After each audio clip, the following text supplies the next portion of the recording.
ఎస్జేవీఎన్‌కి కొత్తగా 500 megawatt solar power project order వచ్చింది. And కంప్లీట్‌గా ఇది 2700 crore worth project. And next 18 మంత్స్‌లో ఈ ప్రాజెక్ట్‌నైతే కంపెనీ కంప్లీట్ చేయాల్సుంది. సో, కంపెనీ ఆర్డర్ ఫ్లో చాలా స్ట్రాంగ్‌గా ఉంది. అండ్ ఫర్దర్‌గా కంపెనీ రీసెంట్‌గా 150 నుంచి స్టాక్‌లో ఒక కరెక్షన్ గూడా వచ్చింది. సో, పాజిబుల్లీ స్టాక్ ఇక్కడి నుంచి పాజిటివ్‌గా ట్రేడ్ అవ్వచ్చు. అండ్ ఆర్వీఎన్ఎల్ అండ్ సలాసర్ ఈ 2 కంపెనీస్ జాయింట్ వెంచర్ ద్వారా Madhya Pradesh power transmission company limited నుంచి ఒక ఆర్డర్ అయితే రిసీవ్ చేసుకున్నారు for the construction of 132 KV and 220 KV transmission lines. So, ఈరోజు both the stocks RVNL and Salasar techno engineering 2 కూడా చాలా పాజిటివ్‌గా ట్రేడ్ అవుతూ వస్తున్నాయి. అండ్ ఫర్దర్‌గా సలాసర్ టెక్నో ఇంజినీరింగ్ ఆల్రెడీ కంపెనీకైతే 1033 కరోర్ ఆర్డర్స్ వచ్చాయని నిన్న ఎక్స్‌చేంజ్‌కి అయితే తెలిపారు in the field of engineering and infrastructure solutions. And RVNL stock price చూస్తే ఆల్మోస్ట్ స్టాక్ అయితే అరౌండ్ 250 దగ్గరగా ఉంది. సో, లాస్ట్ 6 మంత్స్ నుంచి స్టాక్‌లో ఒక ర్యాపిడ్ ర్యాలీ చూడొచ్చు. 42% పెరిగింది. స్టాక్ ఏదైతే 310 నుంచి సిగ్నిఫికెంట్‌గా స్టాక్‌లో ఒక కరెక్షన్ అయితే జరిగింది. సో, పాజిబుల్లీ 220 లెవెల్స్ పైన 2 టైమ్స్ స్టాక్ అయితే అప్ ట్రెండింగ్ అయితే రెజ్యూమ్ అయింది. హోప్‌ఫుల్లీ 220 మీద స్టాక్ సస్టైన్ అవ్వగలిగితే కనుక అప్ ట్రెండ్ అయితే ఎక్స్‌పెక్ట్ చేయొచ్చు ఆర్‌వీఎన్‌ఎల్‌లో. అండ్ ఇంకో స్టాక్ సలాసా టెక్నో. అండ్ ఈ స్టాక్ ఆల్మోస్ట్ 20 రూపీస్ పైన స్టాక్ అయితే ట్రేడ్ అవుతుంది. అండ్ లాస్ట్ 1 ఇయర్ నుంచి కూడా స్టాక్ అయితే ఒక మల్టీ బ్యాగర్ స్టాకే. అండ్ రీసెంట్ టైంలో స్టాక్ అరౌండ్ 30 నుంచి మనకు ఒక కరెక్షన్ అయితే జరిగింది. పాజిబుల్లీ నేను అనుకుంటున్నాను అరౌండ్ 19, 18 పైన స్టాక్ సస్టైన్ అవ్వగలిగితే కనుక సలాసా టెక్నో ఇంజినీరింగ్ కూడా ఒక అప్ ట్రెండ్ అయితే ఎక్స్‌పెక్ట్ చేయొచ్చు. So, Salasar techno engineering last few quarters sales అయితే చాలా మటుకు గ్రో అయ్యాయి. డిసెంబర్‌లో 304 కరోర్ సేల్స్ కంపెనీ పోస్ట్ చేస్తే హైయెస్ట్ నెట్ ప్రాఫిట్ ఈ డిసెంబర్‌లో పోస్ట్ చేసింది 17 కరోర్. అందుకని మనకి స్టాక్‌లో కూడా ఒక సర్జ్ అయితే చూడొచ్చు. అండ్ ఎఫ్ఐ 2023లో 1000 కరోర్‌కి సేల్స్ చేరుకున్నాయి సలాసా టెక్నోది. అండ్ నెట్ ప్రాఫిట్ 40 కరోర్‌కి చేరుకున్నాయి. Highest net profit and highest profits అయితే ఇక్కడ కనబడుతున్నాయి. అండ్ ఫర్దర్‌గా షేర్ హోల్డింగ్ ప్యాటర్న్ చూస్తే కనుక సో, ఎఫ్ఐఐస్‌కి ఆల్మోస్ట్ 8.85% హోల్డింగ్ ఉంది. ప్రమోటర్ హోల్డింగ్ 63.07% ఉంది. అండ్ జనరల్ పబ్లిక్ వాటా 28.07%గా ఉంది. సో, కంపెనీ యొక్క ఎర్నింగ్ పొటెన్షియల్ అయితే చాలా స్ట్రాంగ్‌గా కనబడుతుంది ప్రస్తుతానికైతే. బుక్ వాల్యూతో పోల్చుకుంటే కొద్దిగా ఎక్స్‌పెన్సివ్ కనబడుతుంది. బుక్ వాల్యూ ఓన్లీ ₹2.64 ఉంటే స్టాక్ ట్రేడ్ అవుతుంది 20.6 అంటే ఆల్మోస్ట్ మీకు 10 టైమ్స్ స్టాక్ అయితే ట్రేడ్ అవుతుంది కాబట్టి అదొకటి ఎక్స్‌పెన్సివ్ వాల్యుయేషన్ మేబీ కరెక్షన్ జరిగినప్పుడు అదొకటి concern. And return on capital employed and return on equity about 10% ఉన్నాయి. అండ్ ఇవి కూడా స్టేబుల్‌గా కనబడుతుంది. అండ్ కంపెనీ ఫర్దర్‌గా fast growing steel and EPC infrastructure company and telecom, energy and railway సెక్టర్‌లో ఉన్న కంపెనీస్‌కి అయితే బెస్ట్ సర్వీసెస్‌ని అయితే ఇది అందిస్తుంది.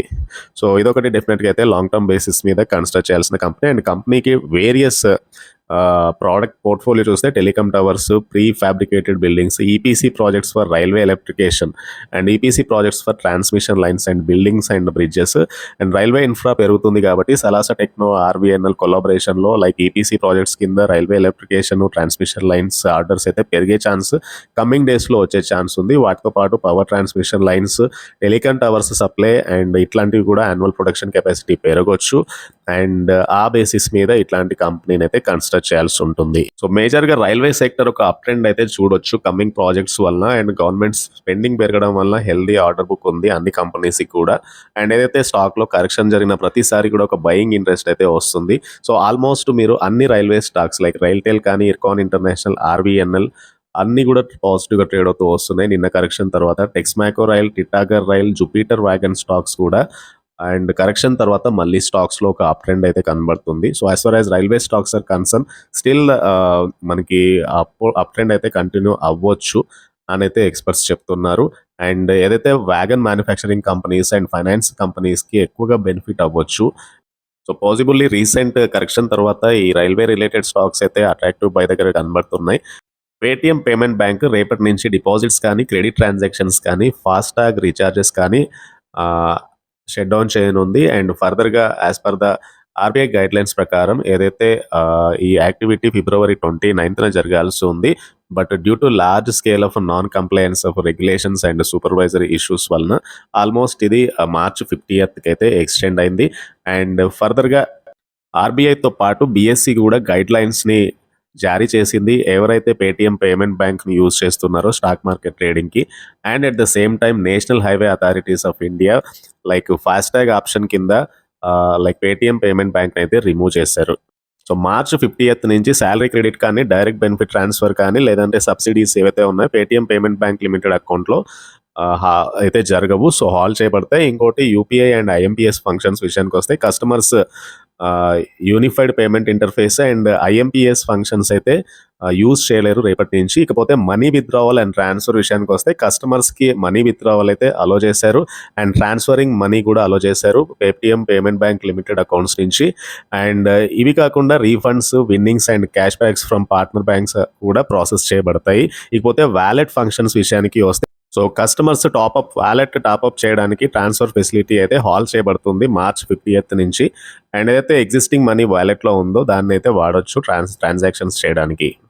Paytm payment bank limited issue చేసిన ఫాస్టాగ్స్ని అయితే రీఛార్జ్ చేయలేరు. సో పేటీఎం ఫాస్టాగ్ యూజర్స్ ఒక కొత్త ఫాస్టాగ్ అనదర్ బ్యాంక్ నుంచి అయితే ప్రొక్యూర్ చేసుకోవాల్సి ఉంటుంది. అండ్ ఇంకోటి ఎన్సీఎంసీ కార్డ్స్, ఎన్సీఎంసీ కార్డ్స్ని కూడా రీఛార్జ్ అండ్ టాప్అప్ అయితే చేయలేరు. అండ్ ఏదైతే పేటీఎం పేమెంట్ బ్యాంక్ లిమిటెడ్ జారీ చేసిన ఎన్సీఎంసీ కార్డ్స్ని రీఛార్జ్ ఫెసిలిటీ, టాప్అప్ ఫెసిలిటీ కూడా నిలిపివేస్తున్నారు. సో ఇది పేటీఎం పేమెంట్ బ్యాంక్ లిమిటెడ్కి సంబంధించిన మేజర్ అప్డేట్. అండ్ ఈ వీడియో కనుక మీకు నచ్చినట్లయితే ఛానల్ తప్పకుండా సబ్స్క్రైబ్ చేయండి అండ్ ఈ వీడియోని లైక్ చేయండి. Thank you.